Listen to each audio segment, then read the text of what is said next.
Have you ever tried to change your lifestyle, gone on a diet, or tried to improve your health, but then failed as soon as someone offered you something not on your plan?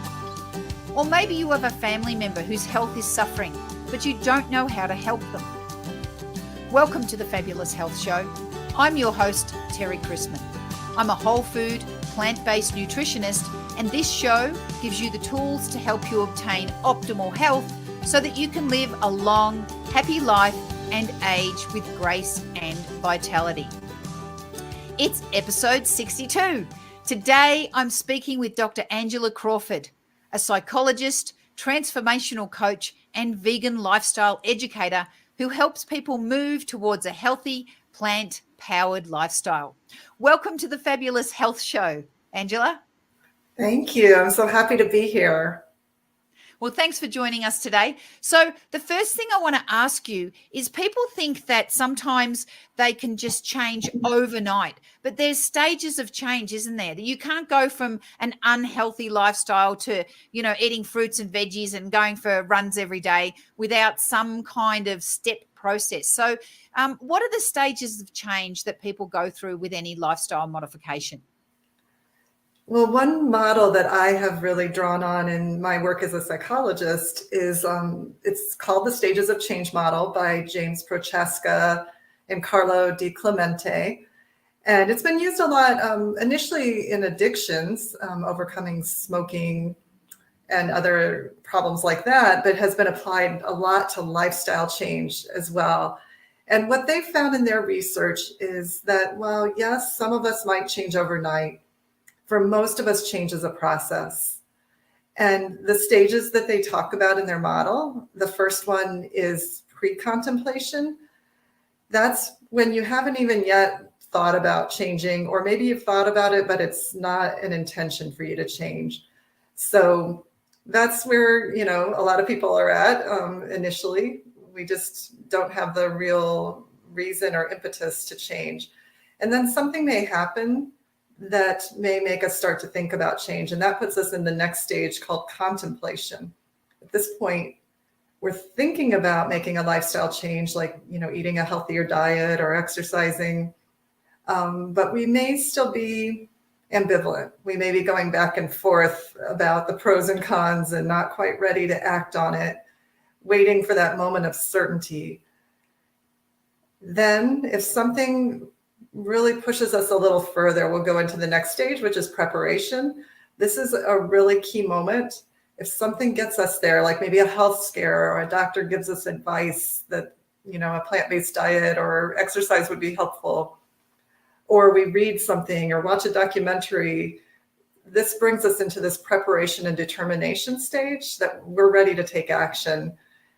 That leads us into the next stage of action, which is starting to actually change our behavior. And then the final stage is maintenance, where we need to set up our environment to support us with the healthy lifestyle change. We need to create the support system and the resources and everything that will help our change be successful. I will add that relapse is also one of the stages that they sometimes talk about, because most people do have setbacks in changing behavior. So just being aware of that, and that setbacks and relapse don't have to be a failure. It can actually be a learning opportunity to see, like, what did not work? Why did I have this setback? And really getting back on the change, on your change pattern that you were working towards, and just keep moving forward. So yeah, nothing's ever linear, is it? No, it isn't. isn't. It was linear, but it's not linear. And I think changing your lifestyle from an unhealthy one to a healthy one that's beneficial to your body, it takes time. It takes time for your mind to get into the process of, this is what I want. So when somebody that you love is, you can see that their lifestyle is not healthy and it's maybe detrimental to them. Maybe they have health problems, but they're resistant to change. I'm assuming they're at like pre-contemplation before they even think about it. What is the best way to talk to somebody like that, maybe a family member who is resistant to change? How do we talk to them about health improvement? Well, first, I wish I had a really simple answer to that would always work. First, I just want to acknowledge it's not easy if someone that you love is resistant to changing. And a lot of times we try, to push them, but that doesn't really work very well either. So a few things to think about. One is first just being a great role model. The more that you're living a healthy lifestyle and really thriving, that is going to certainly intrigue them and may start to make them more receptive. You might also ask them to be an ally on your own health journey, because if they can learn from your health journey what's helping you, like if you're eating plant-based and your partner or family member isn't, you might explain why you're doing this, how it's helping you, and ask them to support you. Sometimes that starts to open their mind to the benefits without you being pushy.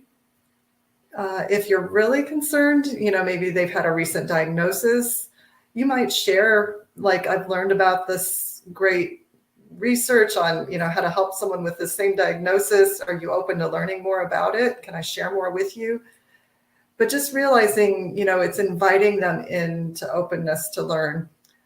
People don't do well with shaming. And so we want to invite it in a way that helps them to be curious and open to learning more versus like, I have all the answers and this is what you need to do. That immediately makes people defensive, even if you have great information. So how can you invite them in? And I will add that I language, like sharing your own story or stories of others in a way that you're not saying this is what you should do, but just like, okay, I've struggled with this similar thing and this is what's helped me. I just wanted to share that with you.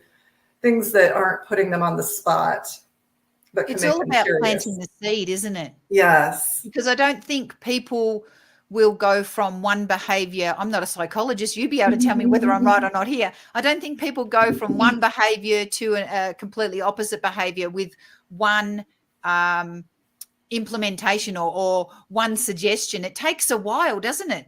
It does. It really does. And let's add in that sometimes people are not as receptive actually from advice from their loved ones, even compared to like if they read it in something that they respected or they heard it in a documentary. Sometimes that has more weight than us, when we're speaking to loved ones, interestingly.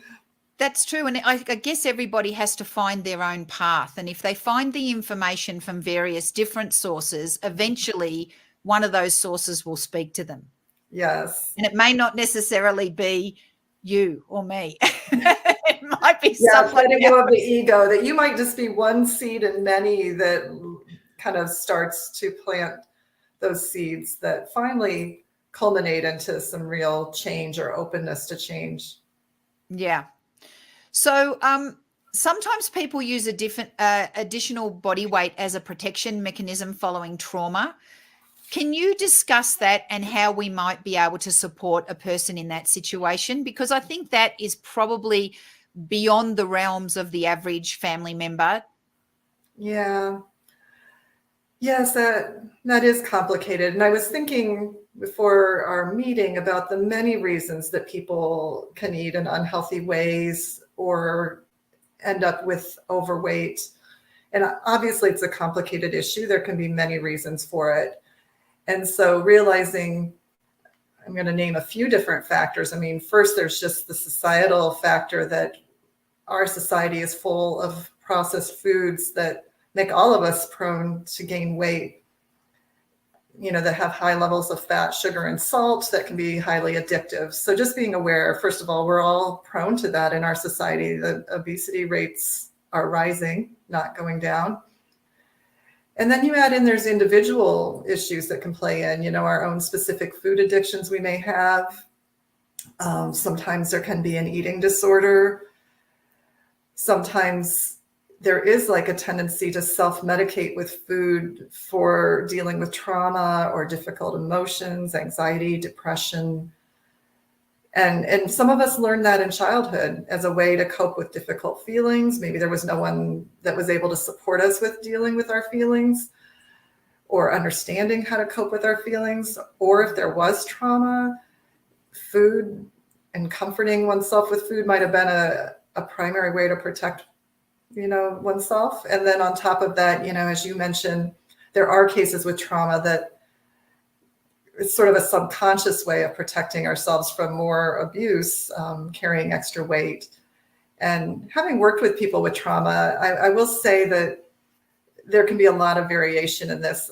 Many people I've worked with childhood trauma, weight isn't necessarily an issue for them, but body image definitely is.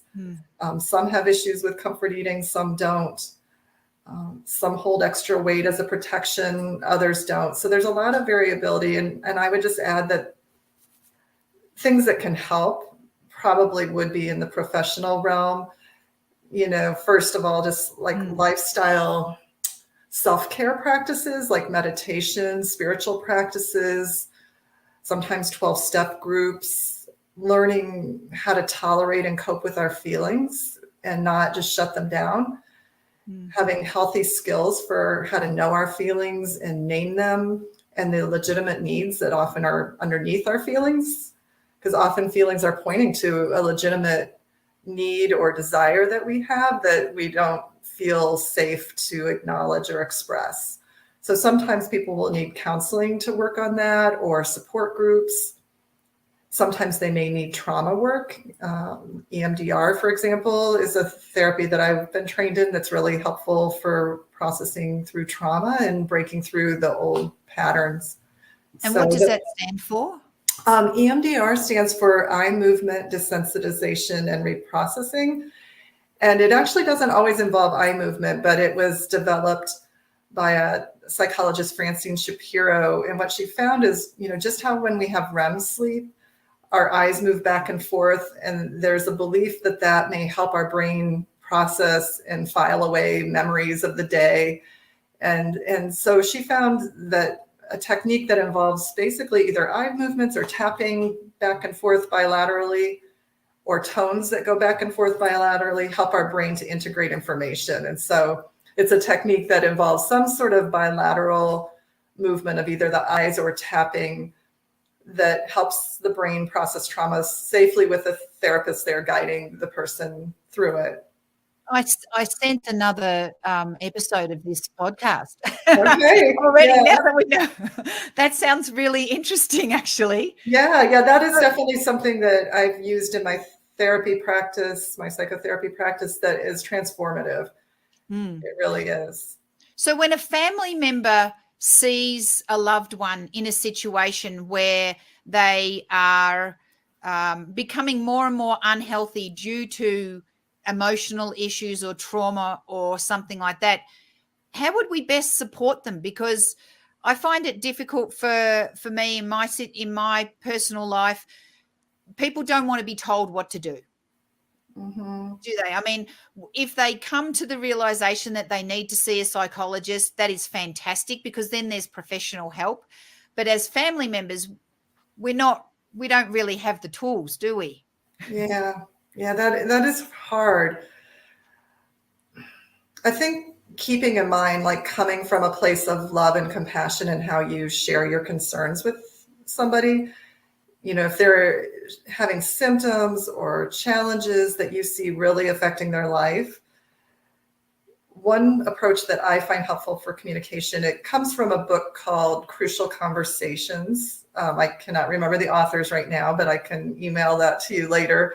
I'll put it in the show notes. Sounds great. And what they note is start with heart. For any important communication, start with your heart and, like, what is your intention? What do I want for myself? What do I want for the other person?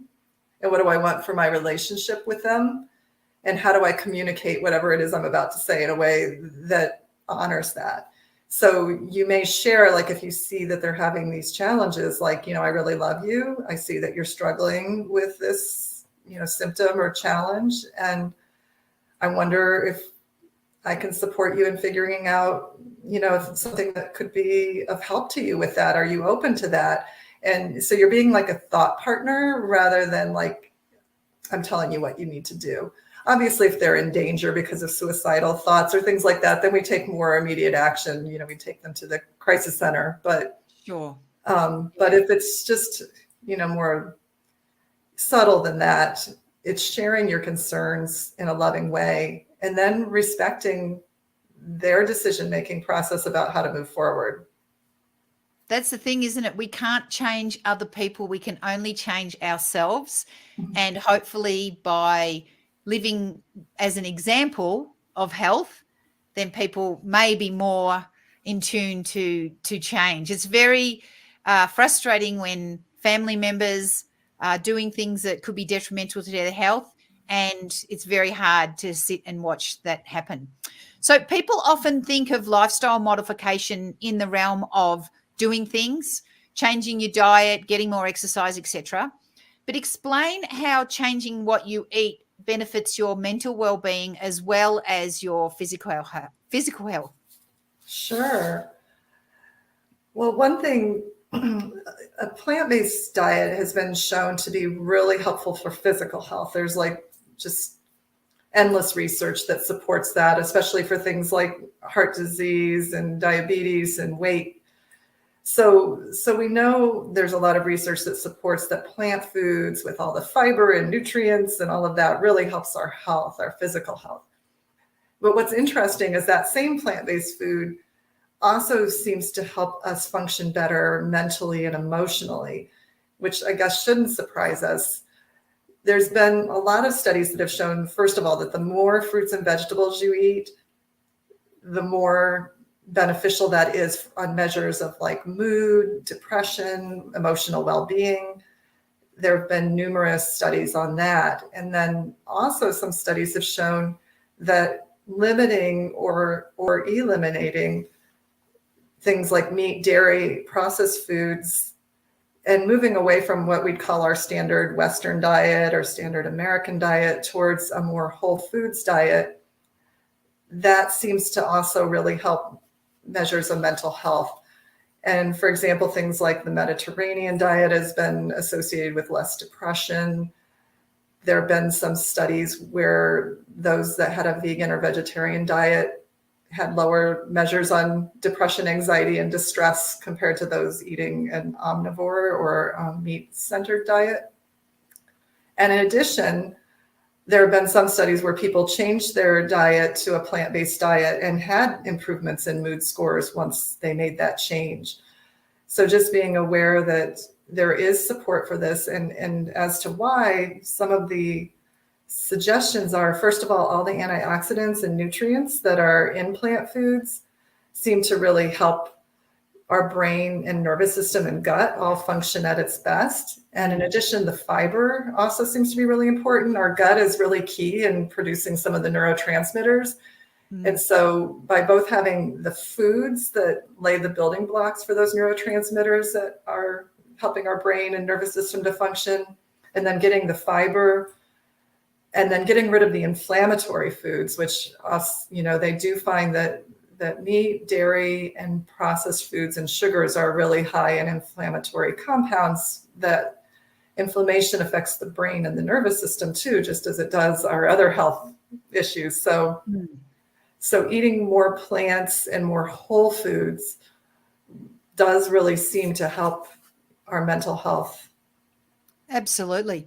And I'm going to put you on the spot here. Do you have an opinion about the stress hormones in meat transferring into the flesh when people eat them? I mean, I don't know whether there's scientific basis for this, but do you have an opinion on that? I do actually. Yeah. I'm not sure that there's direct science, although there may be some indirect science of just in terms of what they've seen in the animals themselves and the stress hormones they release. And it certainly makes sense that what we ingest is going to affect us as well. So just realizing that animals, first of all, that are raised for food live very, very stressful lives. They're not allowed to live at all the normal life that they would under ideal circumstances where they can move and do what they would want to do from their own instinctual patterns. And then on top of that, then of course, the whole process leading up to their death and slaughter is also obviously incredibly frightening and stressful for them. So there have been found to be stress hormones in the animals, and it certainly makes sense to me that when we ingest that, that's going to affect us. I'm not sure if there's direct research proving that, but it's certainly been raised as a likely thing. Yeah, absolutely. I agree with you in that. And I think I should do some research and see whether or not we can find some actual scientific data on that. Mm-hmm. So you are the psychology consultant for the movement We Did It Health. That's We Did It Health. And you've written an ebook about the 7 best practices to encourage others to improve their health by going plant-based. So sometimes I think we push people away when we try and help them, but your book gives action steps on how not to do that, which I read your book like 5 times. What do you think is the biggest mistake people make when trying to help friends and family move to a more plant-based, healthy lifestyle? So the biggest one, I think there are a few, but I think one might be not being cued into the other person's readiness for change, and 2, what would most speak to them as far as a reason for change.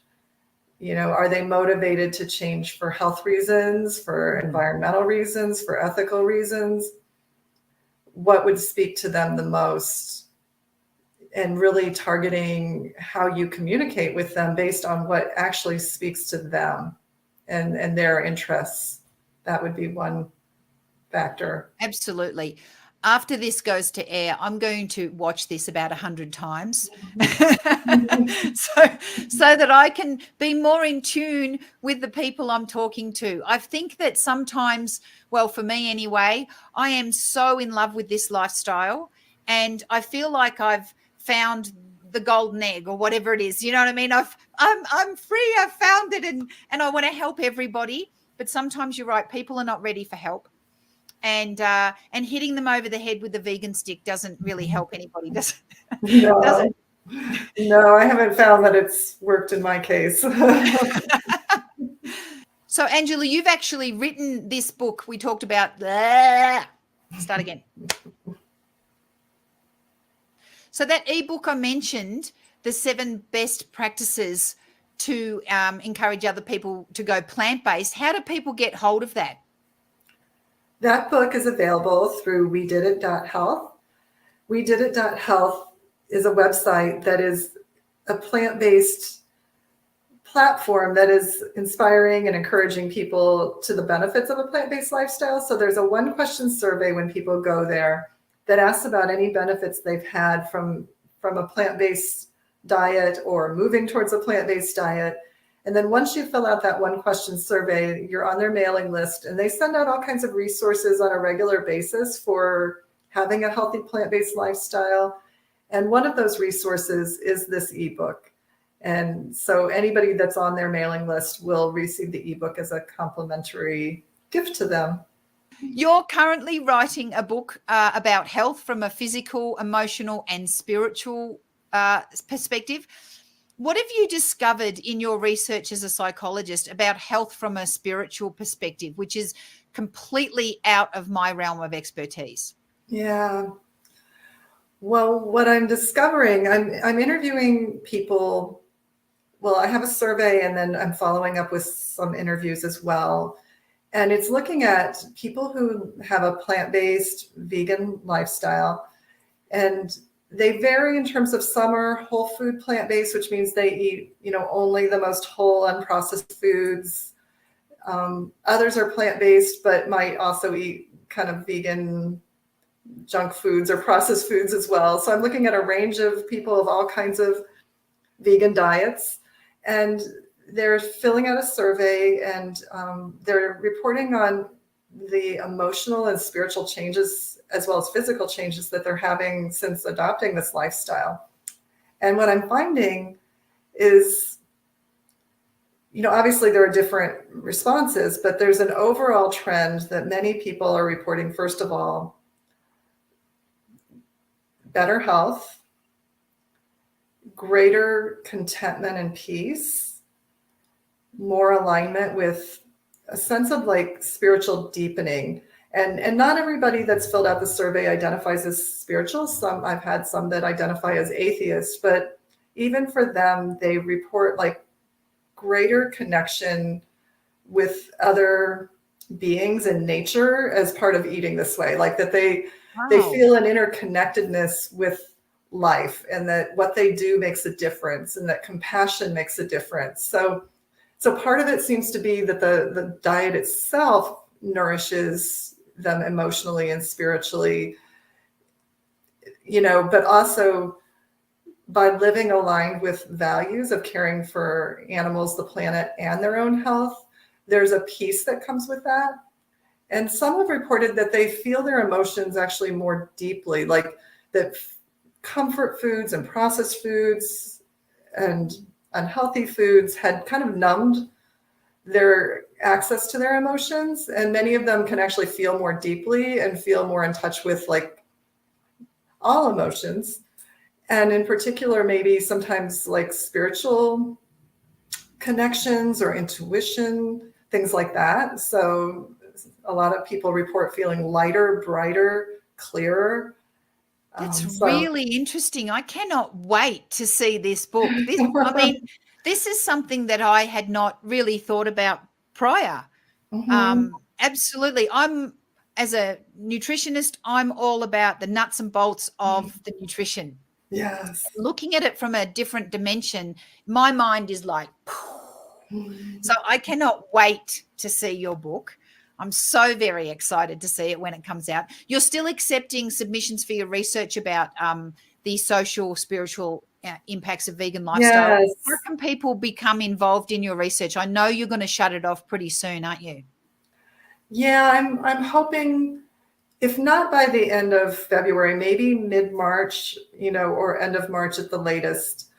But it's a survey. Anybody that eats a vegan diet of any form is welcome to participate. And it just is sharing, it's a brief survey that only takes 5 to 10 minutes to complete. And it's sharing your experiences.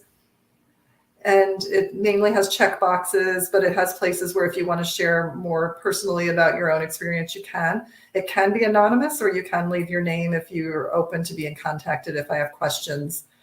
So I really welcome as many people as possible, because the more people that complete it, the more comprehensive and representative my findings are. So Magnificent. Well, I cannot wait. I, for one, cannot wait to read that book. And Dr. Crawford, thank you so much for spending time with us today on the Fabulous Health Show. If you got anything if you had one thing to say to somebody to help them change their life to a more healthful life, what would that be? And I know I've put you on the spot. This is not something that I asked you in advance. And yeah. if not one thing to say to somebody, one thing that maybe somebody like me who has zero tact could do to help others, what would it be? Well, when you were first asking the question, the first thing that just came to mind was this idea of self-compassion, that eating in a way that actually nourishes our body is not only good for helping our environment, our planet, is kind to animals, but actually nourishing our body gives us the best life possible. I think of the blue zones, how there are places in our world where people eat a healthy, primarily plant strong diet, fresh and right from the garden. They are active, healthy. They live long lives, but healthy lives, not just, hanging on to an old age, but not being well. They're active and healthy. They have good social systems. So I'm just thinking, if we can honor like that love for ourselves and eating in a way that actually nourishes and cares for our body. And sometimes that's just a process. It really is. It took a long time for me. I didn't eat healthy for many years in my own life. And it was a process of just trying something and then taking another step forward and then another step forward. I will add to that, though, that sometimes compassion for others can be a motivator as well, as a starting point. And then we learn to bring the compassion to ourselves too. So for me, it was compassion for animals and for workers who had worked in those meat processing plants, realizing I would never want to do that. And then the compassion for animals that got me started. But then over time, I realized, oh, wow, I have a family history of heart disease. This is helpful for me too. It's like maybe I could have a long, healthy life. So that's true, isn't it? And the thing is, people might listen to this podcast or watch it and think, well, these two people have got it all sorted out. I don't have it sorted out. Well, I don't know about you, Angela, but I didn't get it sorted out in one day. I am constantly learning. I was vegetarian for 28 years or something before I became plant-based. And then I was a junk food plant-based for years before I became whole food plant-based. And even now, if you put an Oreo in front of my face, it's really hard for me to say no. Yes. So it's not like we are perfect all the time. Everybody's life, we do the things the best we can, and it takes time, doesn't it? It takes time. Unless you had a magnificent parent who bore you being whole food plant-based and you never experienced an Oreo, for example, or a can of Coke or whatever it is, it's a struggle for us all, and it takes time, doesn't it? It does, yes. Yeah. So if you're listening to this, we are not perfect all the time. We do our very, very best, and we try and make the world a better place by not eating the animals, and we try and make our health better by also not eating the animals and not eating the processed foods. So don't think that we got it all sorted out. Yeah. I certainly don't have it all sorted out. I can tell you that much. I love a cupcake any day of the week. Plant-based, of course, but I still love a cupcake. Yes, yes. Dr. Angela Crawford, thank you so much for joining us today. I will put the link in the description below of where people can take your survey. And I am very grateful for your advice today and all your information about how to help our friends become healthier. And I wish you the best of luck with your book. And can you please release it tomorrow? Because I really want to read it right now. Well, thank you so much for inviting me and for what you do to help others. I really appreciate it. You're very, very welcome. And thank you, everybody, for watching and listening to the Fabulous Health Show. I go live every Monday morning at 10 a.m. Central Time on Facebook, LinkedIn, and YouTube. You can catch all the past video episodes on YouTube. So please subscribe to the Fabulous Health Show channel. Head over to fabuloushealth.net to subscribe to the Fabulous Health Show on your favorite podcast platform. Or how's this? Just ask Alexa to play the Fabulous Health Show. It works. It's so exciting. If you want to take your health to the next level, check out my website. It's called fabuloushealth.net. And there's lots of free resources there, including my brand new magazine. It's called The Optimal Guide to Health with a whole food, plant-based lifestyle. You can pick this up on my website. And thank you very much for watching, and thank you very much for listening. And you have a fabulous day, and I'll see you next week. See you later.